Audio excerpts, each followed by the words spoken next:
Turcafé es auspiciado por... El mundo nos dio una lección de humildad. Nos demostró que nada es más importante que una caricia, que estar cerca de los que queremos, que un apretón de manos vale más que 1000 palabras. Vivir esto nos hizo más fuertes para levantarnos, regalarnos apretones de manos llenos de ilusión y caricias que duren para siempre. No permitamos que nada nos vuelva a separar. Sani, más unidos que nunca. Hola a todos, bienvenidos. Ya estamos aquí en este panel de lujo que me acompaña hoy. Estamos con Sarita Salazar, Joania Izurieta y Silvita Buendía, activistas, abogadas y feministas de los derechos de las mujeres, de los derechos humanos, y un poco conmemorando o hablando de lo que ha sido el día miércoles 25 de noviembre como Día Internacional de la Lucha contra la Violencia de Género. Nos hallamos en este 2020 que ha sido convulsionado, que hemos estado envueltos con una pandemia, mundial, que también de una u otra manera también ha sido violento. Sarita, ¿cuáles son las cifras que se manejan al momento, a esta fecha? Hay cifras que son totalmente preocupantes porque establecen y visibilizan cómo se ha agudizado y cómo las medidas que han sido estrictamente neutrales no han pensado en las mujeres interseccionalmente. Y por ello hoy tenemos 833 casos de femicidios contados desde el 2014 hasta la actualidad. Es decir, en estos 6 años se han cometido 833 femicidios. ¿Y denuncias durante el año? Justamente allí existe algo que debería de ser de alguna manera puesto como levantamiento de información, porque es algo que tenemos los movimientos de mujeres como un levantamiento personal a lo que también las denuncias que están establecidas en la Fiscalía, lo que también denota cómo se han activado protocolos comunitarios para preservar la seguridad de las mujeres cuando se han visto en peligro o en una situación de riesgo. ¿La pandemia sí fue un punto álgido dentro del tema de violencia? La pandemia agudizó porque permitió reproducir y articular de manera perfecta que el agresor tenga una particular atención y un particular momento específico con las mujeres para violentarlas psicológica, económica y físicamente. Joana, como feminista, ¿qué es lo que nos hace falta? ¿En qué estamos fallando como sociedad? Bueno, justo hoy día pensaba en las relaciones de las múltiples formas de violencia, ¿no? Por supuesto, el femicidio es lo que más nos golpea. Inclusive, aunque no conozcamos a la víctima, cuando sabemos de estos casos, todos nos volvemos muy vulnerables. Pero fuera del femicidio hay múltiples formas de violencia física, psicológica y sobre todo la agresión sexual, ya que a veces no estamos pensando mucho en eso porque de alguna manera la crónica roja también nos desvirtúa hacia cuál es la problemática general. Yo aquí quiero hacer una relación, ahora que hablamos mucho de la pandemia y con este eslogan de yo me cuido. Yo creo que el análisis de la violencia en general, todas las formas de violencia, no solo las que sufrimos las mujeres especialmente, sino también los niños, las niñas, los adolescentes en general, nos invita a reflexionar en dos aspectos. Uno, la sociedad y cómo está conformada, la ineficiencia del Estado para poder responder a esta problemática, pero también la responsabilidad que tenemos que tener cada una de nosotros, especialmente las familias, ¿no? Las madres, los padres, en yo me cuido. ¿Sí? Yo creo que el tema de la violencia pone, como no es algo que se conversa con mucha facilidad, no es algo que se dice y sigue estando muy vulnerado, porque es muy difícil decir que quizás tu amigo pueda ser tu agresor, que quizás tu pariente pueda ser tu agresor, que esa persona que tú amas un día, mañana puede ser el que te mate. Entonces todavía vivimos esta ficción de la historia infantil del Príncipe Azul, en donde por supuesto nadie quiere romper esta magia del amor y el enamoramiento, cuando la realidad es que la sociedad en sí mismo es violenta y por supuesto también es violenta con las mujeres. Entonces hay dos aspectos importantes que analizar. La primera es qué hacemos como sociedad, las instituciones, el Estado y la sociedad civil organizada. Y lo otro es qué hacemos los individuos, los ciudadanos y las familias para protegernos de esta pandemia que es la violencia. Silvita, desde el punto de vista del derecho, ¿qué nos falta? Yo sé, pero ¿hemos avanzado al menos en algo? hemos avanzado enormemente. Desde el punto de vista del derecho, no nos olvidemos que hasta hace 30 años ni siquiera era contravención que un marido le pegue a su mujer dentro de la relación de pareja. Lo que era un hecho era que entre marido y mujer nadie se debía meter. Entonces, obviamente que hemos avanzado. En el año 90 recién se crean las primeras comisarías de la mujer, sale la ley 103 de violencia contra la mujer y el núcleo familiar. Entonces, no podemos decir que estamos pésimos, que no, todo está mal. No, hemos avanzado enormemente. Este tema antes no se hablaba y hoy día es titular de los diarios. Hemos conquistado en el derecho tipos penales. Hoy día, desde el año 2014, tenemos un Código Orgánico Integral Penal que habla de femicidio, en el que la violencia contra las mujeres es un delito, ya ni siquiera una contravención. Pero también hay mucha ignorancia desde la función judicial. Hablemos de jueces o fiscales que reciben denuncias, policía, incluso que no digo que todos son malos, pero muchas veces todavía se cuestiona, se victimiza a la mujer. ¿Qué hacer? Porque ya estamos claros que hace 30 años hemos avanzado, sin duda, muchísimo, pero creo que es una deuda pendiente que todavía tiene el Estado con las mujeres. Es que es un tema nuevo, tan nuevo que las generaciones, tú, Sarita, Johanna y yo, fuimos criados en una sociedad en que este tema no se hablaba porque era vergonzoso y la culpa era de las mujeres. Entonces, los fiscales, los operadores de justicia, la policía y la sociedad, fuimos criados mayoritariamente en una sociedad en la que este tema o era culpa de la mujer o no tenía que hablarse o es que era natural, esto pasaba. Entonces, por eso nos cuesta muchísimo. Por eso hay mucho por hacer. Porque tenemos un juez, conozco jueces penales, que te dicen femicidio, es una novelería. Fiscales. Aún. Hoy, fiscales. Yo en las fiscalías, porque yo soy abogada litigante hasta hace pocos meses, no sé si te acuerdas un caso de un hombre que mata a sus hijos y después se cuelga. Sí. Bueno, en una fiscalía, este fue un caso también que pasó en la Sierra. En una fiscalía yo escuché a un asesor decir, un abogado asesor, ¿qué habrá hecho la señora, qué habrá hecho la mujer para que este pobre padre haya tenido que matar a sus hijos y después colgarse? No me lo contaron, lo escuché yo, estaba allí, lo escuché. Eso es lo que nos está pasando. El chip no ha cambiado. Desaprender es difícil. ¿Seguimos naturalizando la violencia? Hay algo muy peligroso, básicamente en lo que menciona Silvia con mucha lucidez referente a la herencia sociocultural, y es que se están deslegitimando la trayectoria de la víctima al momento de interponer la denuncia. Eso hace que las cifras de denuncia se mantengan de manera inexactas y se mantengan de alguna manera muertas. ¿Por qué? Porque no siguen su secuencia en virtud de que fueron parte de un sistema, de una burocracia tremenda, letárgica, que les impidió reconocerse como víctimas. Y es entonces donde esta normalización, donde todo lo que tiene que ver con desprivatizar las conductas que antes considerábamos disciplinarias, nos vienen a la cabeza y nos dicen, ¿por qué voy a seguir en esta denuncia si todo el mundo me dice de que fue mi culpa, de que por qué yo tenía el vestido, de que por qué fui a la fiesta, de que por qué tomé?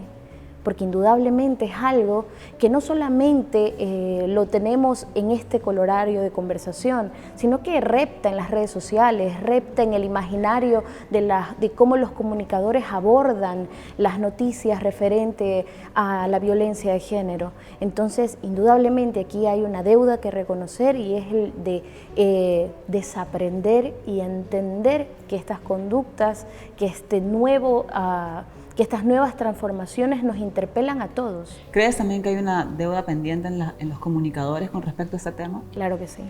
¿En qué aspecto? En el aspecto en que cuando tú dices, justamente hace poco revisaba el caso de Karina del Pozo y todos los titulares hablaban de lo que sucede cuando alguien se embriaga. Cuando una mujer se embriaga. Y tanto es así de que después de eso, unos años después, salió una campaña por parte del Ejecutivo estableciendo los peligros inminentes que corren las mujeres al momento de embriagarse, adjudicándole toda la culpa a eso, al embriagarse y no al riesgo inminente que las mujeres representan frente a sus agresores. Ahora, también esto es una situación mundial, ¿no? Porque lo vemos en todas partes del mundo. Todavía creo que hay una deuda pendiente con las mujeres a nivel mundial. Lo vemos en Chile, lo vemos en España, lo vemos en todas partes. Tal vez son las noticias que más nos llegan. Sin embargo, me pregunto por qué también el Estado ecuatoriano le quita presupuesto al tema de la mujer. Silvita. Pregúntame, déjame contestarte. Porque no somos importantes, porque somos consideradas todavía ciudadanas de segunda. Porque, claro, no hay un solo país en el mundo en el que tenga resuelto el tema de violencia contra las mujeres.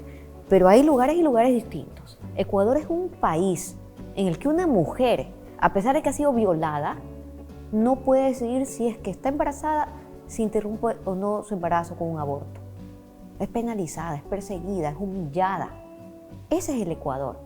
O sea, tú te puedes imaginar algo tan nocivo y tan escandaloso como una niña o una mujer que ha sido violada, que está embarazada y que va presa así que aborta. No somos importantes. Nuestros problemas no cuentan. Siempre tenemos que estar siendo postergadas en nuestros intereses. Por eso sucede. Porque hoy hace falta plata, entonces vamos a recortar en el presupuesto lo menos importante, las mujeres. ¿Qué es violencia, Joana? Toda forma en la que la mujer pueda ser menoscabada en sus derechos más fundamentales. O sea, cualquier forma de agresión en la que una mujer se vea en detrimento en la sociedad. O sea, puede ser una violencia física, que obviamente es la más visible cuando te agreden, pero hay la violencia psicológica, que es como la sutil, ¿no? Es esa cosa que te dicen que aparenta ser un halago, pero que no es. Mi reina. Un micromachismo que ahora habla. Sí, sí. Hace poco se dictaminó la primera sentencia con el tema de violencia psicológica. Vámonos un corte y venimos con eso. El mundo nos dio una lección de humildad. Nos demostró que nada es más importante que una caricia, que estar cerca de los que queremos, que un apretón de manos vale más que 1000 palabras. Vivir esto nos hizo más fuertes para levantarnos, regalarnos apretones de manos llenos de ilusión y caricias que duren para siempre. No permitamos que nada nos vuelva a separar. Sani, más unidos que nunca.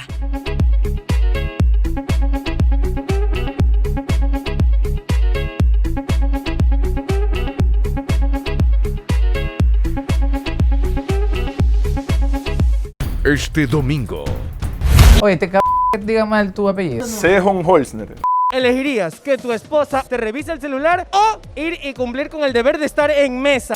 Y ya que usted pasea en boxer, se les nota que son muy buena nota. Fake News, domingos, 8 de la noche.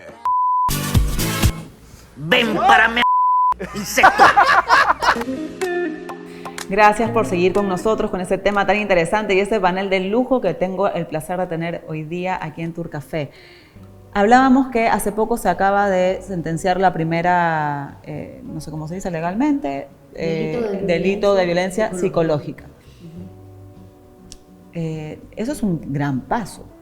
Y es el más difícil realmente de establecer, ¿no? Porque como no es una agresión física, no se ve, tienes que hacer peritajes o pruebas para ver cómo está afectada la mujer. Y claro, de repente resulta que las mujeres somos unas exageradas, que somos hipersensibles, que ahora todo nos ofende, ¿ya? Y no es que es ahora que todo nos ofende, siempre nos ha ofendido, pero de un tiempo acá alzamos la voz y demandamos y decimos que no nos gusta. O sea, yo la verdad es que no soy muy joven, pero desde que era adolescente, una mujer es víctima de violencia y de acoso callejero. O sea, que te dicen cosas en la calle que son verdaderas obscenidades, que una menor de edad que no sabe nada de la vida tiene que escuchar de cualquier sujeto en la calle. Y eso le agrede, porque a la mujer que la hace sentir vulnerable, que está en eterno peligro, que algo está haciendo mal, que está vestida inapropiadamente, la culpa recae en la mujer sin saberlo, en este caso en un adolescente. La culpa, esa palabra con la que hemos crecido, al menos la de nuestra generación. Yo trato a mi hija que tiene 11 años de como que de decirle que la palabra existe, pero no tener que sentirla, porque siento que es un sentimiento completamente estéril, no te sirve para absolutamente nada, ¿ya? Pero con esa culpa vivimos.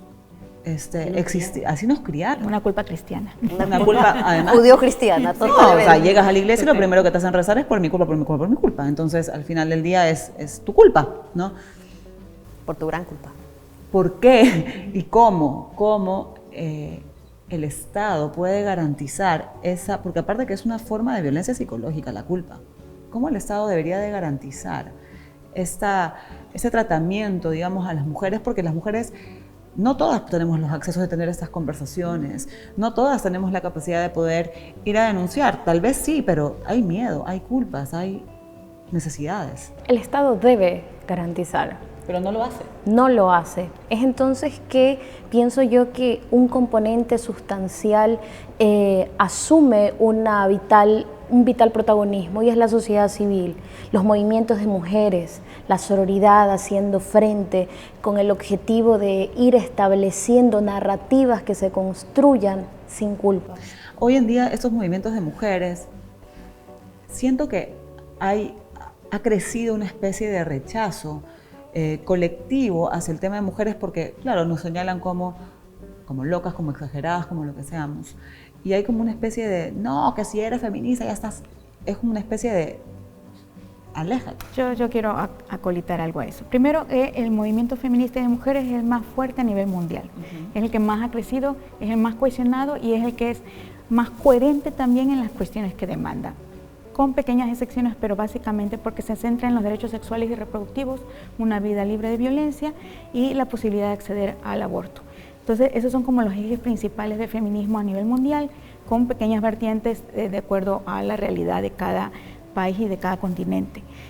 El problema es el Estado, no es que no haya leyes, tenemos la Ley de Prevención de la Violencia contra las Mujeres, tenemos el Consejo de Igualdad de Género, tenemos áreas de género, inclusive en la Fiscalía, en el MIES, en el Ministerio de Educación y en otras entidades, pero algo pasa, y es que la voluntad política tiene que ver con el presupuesto, por un lado, pero también con funcionarios que realmente estén comprometidos y que entiendan la dinámica de lo que está sucediendo en todas las formas de violencia y que estén haciendo algo al respecto. Es que tenemos funcionarios y funcionarias para la foto.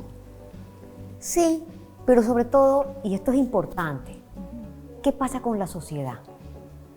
Vivimos en sociedades en que les duele mucho más la pared con un graffiti que la muerta. Entonces no es un tema solamente de la voluntad política del gobierno, de los funcionarios, de los ministros. Nosotros, hace 3 años, cuando sale la ley para erradicar y prevenir la violencia contra las mujeres, tuvimos 350.000 personas en las calles de las principales ciudades del Ecuador, especialmente Guayaquil. Gente en la calle diciendo: con mis hijos no te metas. ¿De qué se trataba la ley? No la habían leído. Le llegó la tía por ahí por WhatsApp, los grupos de las mamitas por WhatsApp, diciéndole que era para que se legalice el matrimonio del mismo sexo, o para que se legalice el aborto, o para que se cambie el sexo de los niños a los 5 años. Mentiras, falacias. Esta ley no trataba sobre eso. Y sin embargo, ellos estuvieron en las calles. Es lo único que cambia estas conductas, la educación. Pero se llevan varios años, son generaciones de generaciones que se necesitan.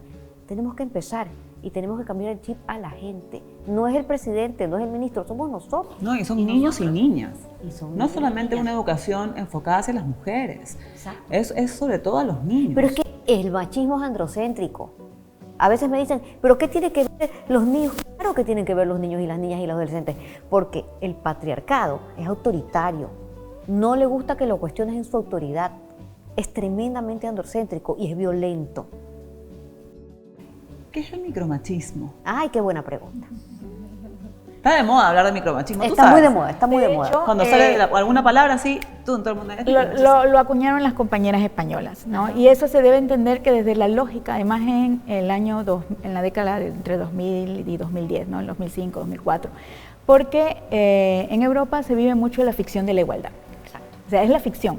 Se empezó a determinar que ciertas conductas, ¿no?, solapadas de sus pares varones eran consideradas micromachismos. Entonces ellas empiezan a identificar esto, porque claro, hay que decirlo, son la sociedad europea o la española en comparación con la ecuatoriana, no es que te dicen cosas en la calle cualquier rato, o sea, eso no es algo común, no pasa. En el Ecuador no se puede hablar de micromachismo, o en América Latina en general, porque esta es como hablar de la masculinidad tóxica, o sea, eso también es un término que también lo acuñaron, porque claro, no, es este ejercicio de poder cotidiano, ¿ya? Que uno siente en cualquier momento en la calle, así sea que se va en un transporte público, en el taxi o camina en la calle, hay siempre estos golpes constantes que te recuerdan que la tarea de una mujer es ser bonita, sumisa, delicada, suave, intuitiva, respetuosa. maternal. Exactamente. Y yo quisiera decir solamente algo más. Yo no creo que exista micromachismo.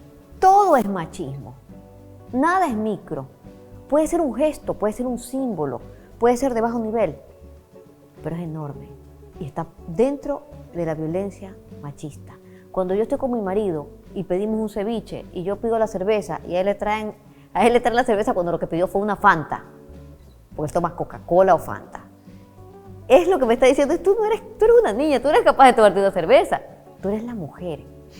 Pero ¿qué es lo raro? Que el mismo mesero me tomó la orden y sabe que la cerveza la pedí yo. No es inocente, no es pequeño, no es micro. ¿Cómo se les saca, un poquito utópico lo que voy a decir, este machismo concentrado a instituciones que han sido machistas desde el origen, como los policías, por ejemplo, como las fuerzas militares, como todo el tema, como fiscalías, donde está enraizado este tema? Yo entiendo que es de generación, pero hasta que eso llegue, ¿cuántas más tenemos que morir? Bueno, lamentablemente es un proceso de transición bastante lento. O sea, creo que si se nos ocurriera decir otra cosa estaríamos falseando, porque los cambios no son tan drásticos. De hecho, aunque hemos tenido cambios, y yo sí creo que hemos avanzado, coincido con Silvia, que sí hemos avanzado muchísimo, todavía tenemos una sociedad muy machista. Yo tengo mucha fe en la gente joven. O sea, yo creo y veo al hijo de Silvia y veo mucha gente joven que realmente son una esperanza para todos nosotros, todas y todos, ¿no? Y espero que cada vez haya más, ¿ya? Y de alguna manera estoy convencida de que si eso es así, es porque tenemos madres y padres, como el caso de Silvia, Carlos, como mis cuñados, como Aymana, y que estamos generando cada uno en su espacio este cambio, lo que decíamos la sociedad. Sobre el Estado, ¿ya? La única manera de cambiar el Estado es cambiando el poder. ¿Ya? Y ahí todavía tenemos una tarea enorme pendiente de las organizaciones de mujeres y feministas, porque si hay en algo en que no estamos de acuerdo es en el tema del poder. Nos peleamos porque tenemos compañeras que somos de izquierda y feministas, hay otras que en cambio simpatizan con la derecha, hay unas que dicen unas cosas y tienen unas propuestas. Pero eso es parte de la democracia, o sea, no podemos pensar de que todas las mujeres simplemente porque seamos feministas tenemos que ser de izquierda o que nos guste tal, o sea, estamos locas. Eso es lo sano, eso es lo ideal. En la práctica a veces es un poco diferente. Porque se rompe el respeto, se rompe en la lucha. Pero y al final la lucha pretender es que todo el mundo piense igual, eso es improbable, lo que pasa es que, completamente. el feminismo es un movimiento que en su esencia debería ser antirracista, anticlasista, antidiscrimen y debería cuestionar todo el tiempo profundamente aquellos privilegios de clase que algunas mujeres tenemos. Eso a veces causa conflicto. Y el conflicto no está mal, me parece que está muy bien. El problema es que conflicto en el seno de una organización de personas, porque las mujeres somos personas, totalmente, a veces se lleva mal. Claro, pero es que podemos cuestionar todo. Debemos cuestionar todo. Podemos cuestionarlo y debemos cuestionar, pero señalizar y luego juzgar y luego emitir comentarios juicios de valor. Me parece es peor que eso. Claro, fuera que eso, porque la crítica y la autocrítica es necesaria y fundamental. Es que ya llega un momento en que realmente ya se toman otras acciones en donde se parte de los principios del feminismo, que son la solidaridad, la empatía, la lucha en común, o sea, el proyecto. No hay un proyecto político feminista como tal, hay simplemente unas ideas claves de acción, pero no hay una apuesta política y no hay una vinculación con las estructuras políticas y la estructura de poder, y hasta que el feminismo, las formas de feminismo, por decir, porque hay más de uno, independientemente si sean de izquierda o derecha, por último, ya estemos dentro del poder y representemos, en este caso, el tema de la violencia y realmente trabajemos alrededor del tema, no va a cambiar la estructura.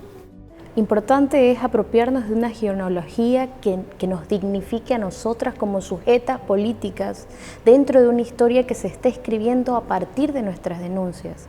Es entonces que el sistema va a tener algo que no tuvo años atrás, y es nuestra voz. Así es. Permanente y vigente. Y con mujeres que sean nuestra voz de verdad. Y sabes qué, y yo personalmente te lo digo yo como activista, como Ahora, formadora. Porque el hecho de que sea mujer no quiere decir que sea lo mejor.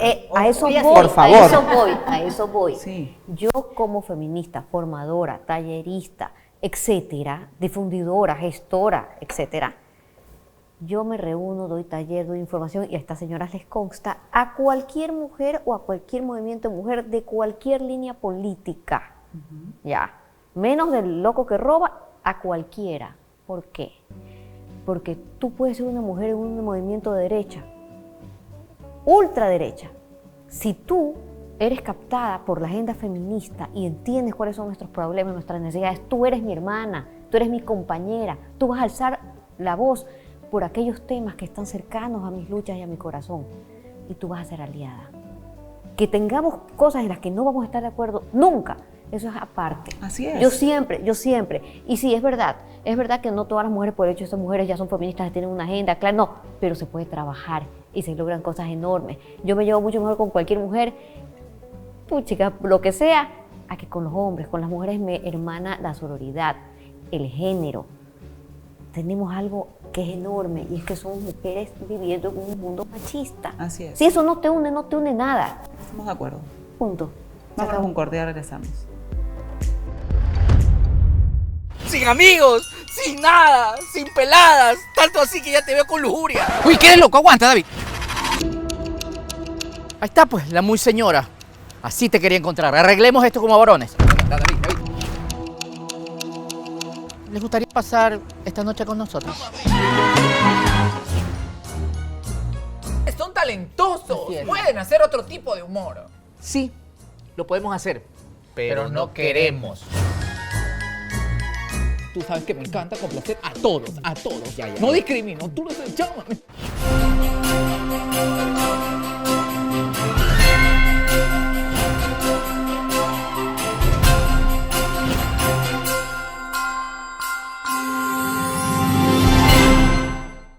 Y no te pierdas todos los domingos a las 11:30, justo después de Tour Café, Holístico by Acupuntura Lead, donde se habla sobre medicina alternativa china y acupuntura, siempre por TC Televisión. Gracias por seguir aquí en Tour Café. Como todos los domingos, le agradezco al Hotel Oro Verde por recibirnos y darnos estas cosas riquísimas. Chicas, ¿qué tal? ¿Les gusta el cheesecake?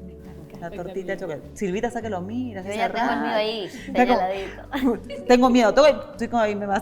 Tenemos que concluir. Llevamos más de 20 minutos conversando. Yo me quedaría horas porque creo que es una discusión y conversación que nos enriquece a todos los que nos escuchan, los que estamos parte del privilegio de poder conversar con ustedes. Un mensaje final. Qué importante que es que entendamos que la pandemia solamente ha puesto nuevamente el foco sobre un problema histórico. Es entonces que todos debemos de convocarnos hacia reflexionar sobre todas las formas de violencia. Bueno, la violencia cruza prácticamente todo lo que hacemos, no solo a las mujeres. Creo que el hecho de que las mujeres seamos el punto en donde la violencia es más cruel nos pone en relieve como sociedad. Sí, la violencia machista es un verdugo que hace víctimas no solamente a las mujeres, a los niños, a la gente más vulnerable, sino a los mismos hombres. Aquel hombre que no está dentro de las características de la masculinidad hegemónica también es víctima de violencia machista. Entonces, a todos y a todas nos conviene eliminarla. Es un buen negocio cambiar eso. Yo les quiero agradecer a las tres por haber estado acá. Es un placer haber podido tener esta conversación. Creo que espacios como estos se tienen que replicar en diferentes espacios.